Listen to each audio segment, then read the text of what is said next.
जय हिंद। आइए आज हम लोग जो है यूनिवर्स टॉपिक पे बात करते हैं और ये जानेंगे कि यूनिवर्स क्या है और इसको जो है आज के समय में जो है कैसे एक्सप्लेन किया जाता है। तो जैसा कि हम सब लोग जानते हैं कि जो है मनुष्य एक जिज्ञासु प्राणी है।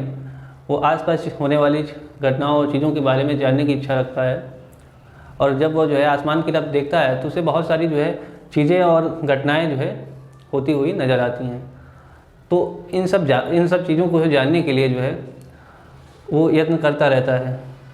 और जो आज की डेट में जो हमारा यूनिवर्स है और उसके प्रति जो हमारा नज़रिया है, जिस तरीके से हम यूनिवर्स को जानते हैं, तो ये पहले से काफ़ी अलग है।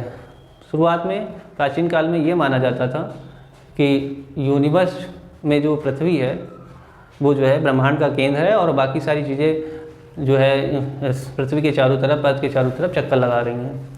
और इस सिद्धांत को जो है हम भूकेंद्रीय सिद्धांत के नाम से जानते हैं। और इस सिद्धांत को जो है यूनान के एक एस्ट्रोनॉमर हुए हैं, उनका नाम टालमी है, इन्होंने बताया था, इन्होंने दिया था इस सिद्धांत को। यहाँ पे हम इस वर्ड को समझ लेते हैं, एस्ट्रोनॉमर कौन होते हैं। तो फिजिक्स की एक ब्रांच है जिसमें जो है आकाश में जो चीज़ें हैं, जो चीज़ें दिखाई देती हैं, उन सब को जो है हम सम्मिलित रूप से आकाशीय पिंड बोलते हैं या सेलेस्टियल बॉडीज़ बोलते हैं। तो फिजिक्स की जो वो ब्रांच जिसमें जो है इन सेलेस्टियल बॉडीज़ का और इनसे रिलेटेड फिनोमिना जो होने वाली घटनाएं हैं, इनका जो स्टडी किया जाता है, उस ब्रांच या उस सब्जेक्ट को हम एस्ट्रोनॉमी कहते हैं। और उस व्यक्ति को जो इन सब चीज़ों के बारे में अध्ययन करता है उसे हम एस्ट्रोनॉमर कहते हैं या खगोल शास्त्री कहते हैं। तो यूनान के जो टॉलमी थे वो खगोल शास्त्री थे। उसके बाद धीरे धीरे मनुष्य अपने विकास क्रम में आगे बढ़ता गया और जैसे जैसे समय बीता उसके बाद जो है हमारा जो ब्रह्मांड के प्रति नज़रिया है वो जो है थोड़ा बदल गया। और अब जो है 16वीं शताब्दी आते आते जो है कोपरनिकस एक खगोल शास्त्री हुए हैं। उन्होंने ये बताया कि जो है पृथ्वी का चक्कर जो है बाकी चीज़ें नहीं लगा रही हैं, बल्कि जो है सूर्य जो है केंद्र में है ब्रह्मांड के और बाकी सारी चीज़ें जो है सूर्य के चारों तरफ घूम रही हैं। तो अब जो है जो पृथ्वी केंद्र में पहले माना जाता था, पृथ्वी को केंद्र में माना जाता था, अब वो जो है सूर्य को केंद्र में माना जाने लगा। और इस जो है प्रिंसिपल को फिर हीलियोसेंट्रिक के नाम से जाना जाता है या सूर्य केंद्रीय सिद्धांत के नाम से। तो कोपरनिकस ने जो है इसको बताया था। उसके बाद जो है कुछ समय में आगे चल के जो है केपलर साहब आए और उन्होंने जो है ग्रहों की गति संबंधी नियम दिए। वो ग्रह जो सूर्य के चारों तरफ चक्कर लगा रहे हैं उनके मोशन से रिलेटेड कुछ लॉज उन्होंने फॉर्म किए। उसके बाद 20वीं शताब्दी का समय आ गया और 20वीं शताब्दी आते आते जो है ये बात क्लियर हुई, क्योंकि तब तक जो है हमारा जो विज्ञान है वो और आगे बढ़ चुका था। तब हमने जो है जो हमारे जो है टेलीस्कोप हैं और बाकी सारी चीज़ों की मदद से जो है हमने ये पाया कि जो है सूर्य भी जो है ब्रह्मांड के केंद्र में नहीं है, बल्कि जो है सूर्य गैलेक्सी की जो है एक पार्ट में स्थित है। गैलेक्सी जैसे यहाँ पे गैलेक्सी बनी हुई है तो इसमें कहीं जो है यहाँ जो है किसी पार्ट में स्थित है। तो अब जो है हम जाके ये समझ पाए कि यूनिवर्स जो है इतना छोटा नहीं है, बहुत विशाल है। तो यूनिवर्स ब्रह्मांड जो है अगर उसको हम डिफिनेशन में देखें तो यूनिवर्स इज़ एवरीथिंग। तो सब कुछ जो है कोई यूनिवर्स के अंदर आता है। तो इसमें जो है आप गैलेक्सीज, स्टार्स, प्लैनेट्स, सैटेलाइट्स और एवरीथिंग, चाहे वो मैटर और एनर्जी में चाहे जो कुछ हो, सब कुछ जो है यूनिवर्स के अंतर्गत इंक्लूड होता है। तो अगर हम इसको देखें तो थोड़ा सा फिर से हम समझने की कोशिश करते हैं कि यूनिवर्स में जो है बहुत सारा मैटर और एनर्जी है और फिर जो है मैटर से फॉर्म हुआ फिर गैलेक्सीज। तो बहुत सारी गैलेक्सीज हैं हमारे यूनिवर्स में, वो जो है मिलके जो है क्लस्टर और सुपर क्लस्टर बनाते हैं। तो गैलेक्सी को हिंदी में मंदाकिनी कहते हैं और अपनी वाली जो गैलेक्सी है उसको हम दुग्ध मेखला कहते हैं। अच्छा, तो इस मंदाकिनी को देखने पे जो है ये बहुत सुपर क्लस्टर में होती हैं, मतलब एक पुंज में होती हैं, बहुत सारे समूहों में होती हैं। तो क्लस्टर और सुपर क्लस्टर गैलेक्सीज के होते हैं और हर गैलेक्सी में जो है बिलियंस ऑफ स्टार्स हैं, करोड़ों जो है तारे हैं और गैलेक्सी भी बहुत सारी हैं और हर गैलेक्सी में करोड़ों तारे हैं। और बहुत सारे तारे जो है एक दूसरे के चारों तरफ चक्कर लगा रहे हैं, मतलब स्टार सिस्टम बनाए हुए हैं। जैसे बाइनरी स्टार्स होते हैं, एक टर्म आता है बाइनरी स्टार्स। तो बाइनरी स्टार्स में दो स्टार जो है एक दूसरे के चारों तरफ चक्कर लगाया करते हैं, ये इसके चारों तरफ जाता है और ये इसके चारों तरफ जाता है। इसी तरीके से ये और भी जो है स्टार के सिस्टम बनाते हैं, टू और मोर देन टू जो है वो मिलके जो है एक सिस्टम बना लेते हैं। अच्छा, हर स्टार के पास जो है अपने कुछ प्लैनेट्स होते हैं और प्लैनेट्स के बाद सैटेलाइट्स होता है। तो अगर हम फिर से इसको देखें तो बहुत सारी गैलेक्सीज़ हैं, बिलियंस ऑफ गैलेक्सीज़ हैं और हर गैलेक्सी में बिलियंस ऑफ स्टार्स हैं और हर स्टार का जो है अपना एक सिस्टम है, उसमें बहुत सारे प्लैनेट्स हैं और उनके सैटेलाइट हैं।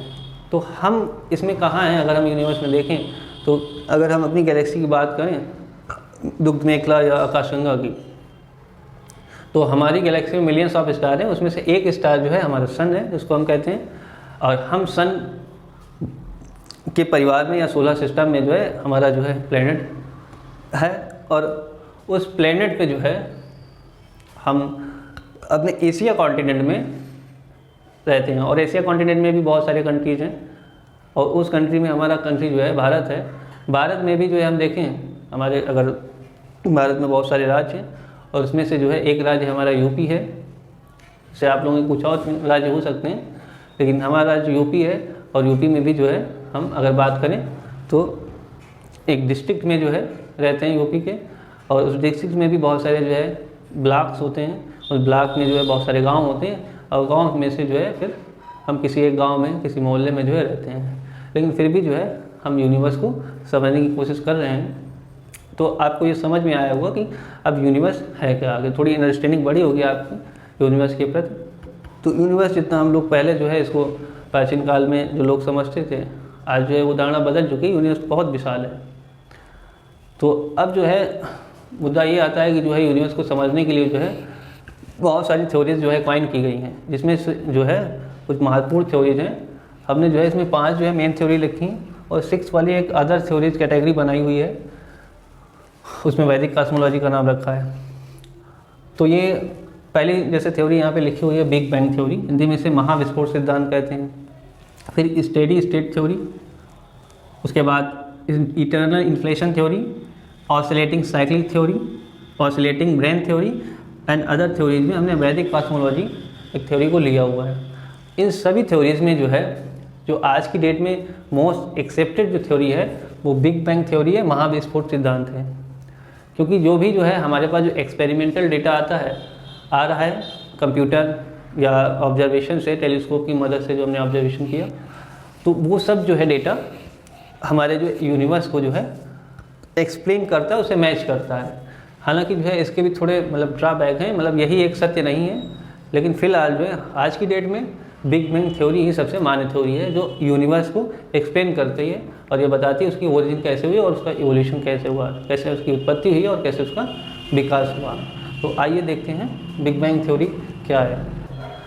तो बिग बैंग थ्योरी जो है जिसको महाविस्फोट सिद्धांत कहते हैं, तो इसमें क्या है कि जो है 20वीं शताब्दी के प्रारंभ में जो है एक महोदय हब्बल साहब थे, हब्बल जो है एडविन हब्बल उनको कहते हैं। तो उन्होंने जो है टेलीस्कोप से की मदद से जो है निरीक्षण किया और उन्होंने ये पाया कि जो है हमारी जो गैलेक्सीज हैं जो है उनके बीच का जो डिस्टेंस है वो चेंज हो रहा है, मतलब बढ़ रहा है, बदल रहा है।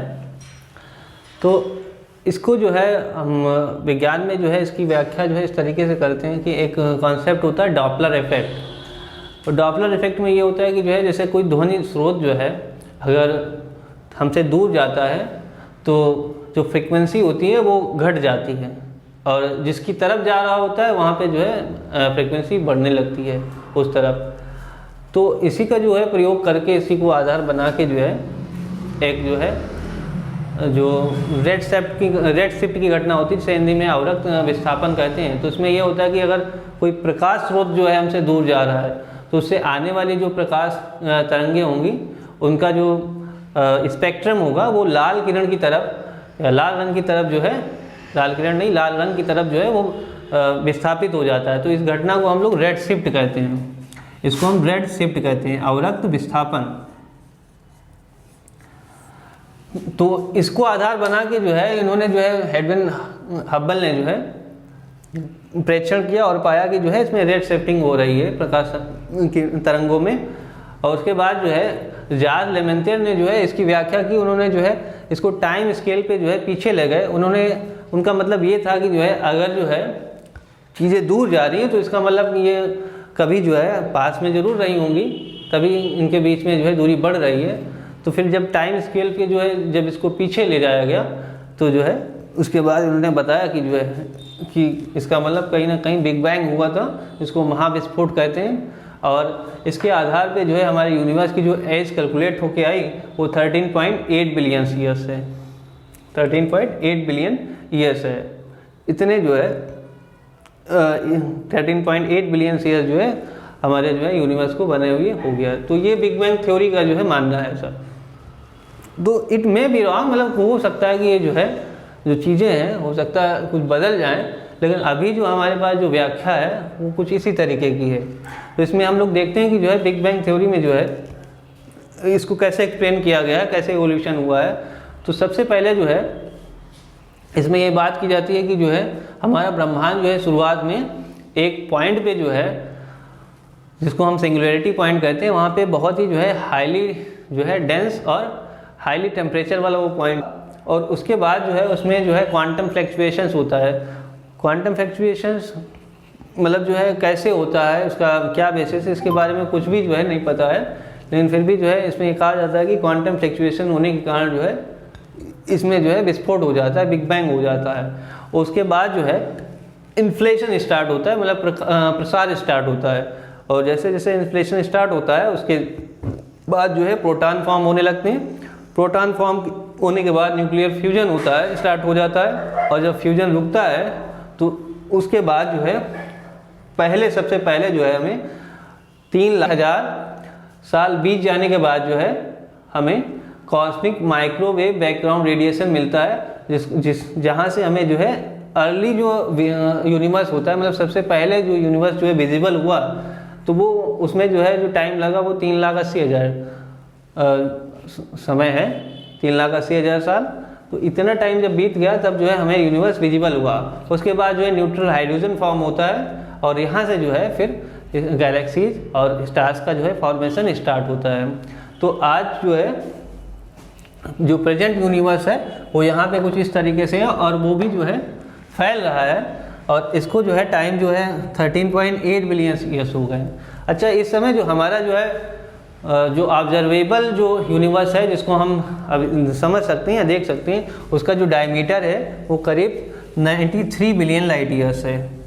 तो इतना डायमीटर जो है हमारा अभी जो है यूनिवर्स का है, ये लाइट ईयर्स है।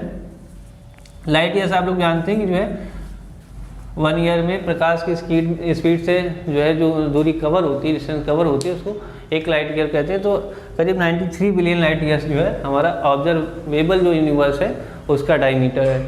तो ये जो है बिग बैंग थ्योरी रहा है। अच्छा, इसी में जो है दूसरा जो ये थ्योरी है स्टेडी स्टेट थ्योरी, तो इसको अब नहीं माना जाता है, लेकिन जो है जब माना जाता था इसकी व्याख्या इस तरीके से होती थी कि जो है पदार्थ का जो है सतत सृजन चल रहा है और इसकी वजह से जो है ये जो अभी फैलने का जो ये इसमें बताया गया कॉन्सेप्ट, तो इसकी वजह से जो है ब्रह्मांड फैल रहा है।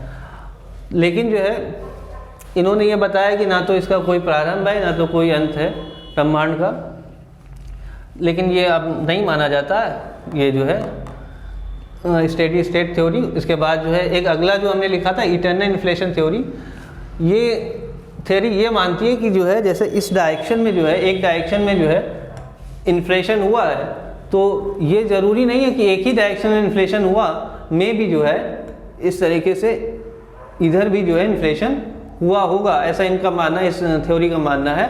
तो इस तरीके से जो है जो यूनिवर्स बनेंगे तो कई सारे यूनिवर्स हो जाएंगे। तो उनका कहना है कि एक ही यूनिवर्स नहीं है, बहुत सारे यूनिवर्स हैं, जिसके लिए जो है एक टर्म जो है आता है मल्टीवर्स जो है टर्म आता है, जिसको हम बहुब्रह्मांड कहते हैं, बहुब्रह्मांड। तो हो सकता है कि बहुत सारे ब्रह्मांड हों, अब पता नहीं, लेकिन अभी जो है जो बिग बैंग थ्योरी के हिसाब से जो है ये यूनिवर्स माना जाता है। तो अगर बहुत सारे ब्रह्मांड हो जाएंगे तो उसके लिए टर्म जो है मल्टीवर्स है, तो मे भी, लेकिन ये थ्योरी अब नहीं मानी जाती। उसके बाद ऑसिलेटिंग साइक्लिक थ्योरी है। इस थ्योरी का ये मानना है कि जो है ऐसे बहुत सारे जो है यूनिवर्स हैं और वो बिग बैंग की वजह से जो है बनते हैं, और उसके बाद जो है जब बिग बैंग हुआ तो उसके बाद जो है बिग क्रंच भी होगा। जैसे मतलब बिग बैंग में क्या हुआ, प्रसार हुआ, और बिग क्रंच में क्या होगा, ये जितना भी फैल रहा है वो फैलने के बाद फिर जो है सिकुड़ के जो है एक पॉइंट पे आ जाएगा और बिग क्रंच हो जाएगा उसे कहते हैं। तो कहते हैं ये जो है ऑसिलेटिंग साइकिल थ्योरी, साइकिल में होता रहेगा, बिग बैंग होगा, बिग क्रंच होगा, फिर बिग बैंग होगा, फिर बिग क्रंच होगा। तो ये कुछ इस तरीके से जो है ब्रह्मांड की व्याख्या करता है। उसके बाद ऑसिलेटिंग ब्रेन थ्योरी है। ये जो है ब्रह्मांड को जो है झिल्लियों के तरीके से बना हुआ मानते हैं, और इसमें भी जो है वही कोलिजन होता है, और बोलते हैं कि जो है बिग बैंग होता है, और फिर बिग क्रंच होता है, प्रसार होता है, और फिर संकुचन होता है। जो लास्ट जो है अदर थ्योरीज में हमने रखा, ये असल में जो है अदर थ्योरीज में इसमें जो है जो रिलीजन जो है और वो जो है उनका अपना अपना व्याख्या है जो है धर्म से ब्रह्मांड को लेकर। तो उसके बारे में जो है हमने एक जो है वैदिक कॉस्मोलॉजी को लिया है, और इसके बारे में जो है अगले वीडियो में हम लोग विस्तार से बात करेंगे। बहुत अच्छा जो है वैदिक कॉस्मोलॉजी है एक तरीके से, इसमें भी बहुत सिस्टमेटिक ढंग से बताया गया है, लेकिन ये एक रिलीजियस थ्योरी है नहीं। इसमें जो है एक आप वैदिक कॉस्मोलॉजी या हिंदू कॉस्मोलॉजी भी बोल सकते हैं, तो उसमें जो है इसको सिस्टमेटिक तरीके से बताया गया है। इसमें जो है हम अगले वीडियो में बात करेंगे आपसे। तब तक के लिए जय हिंद।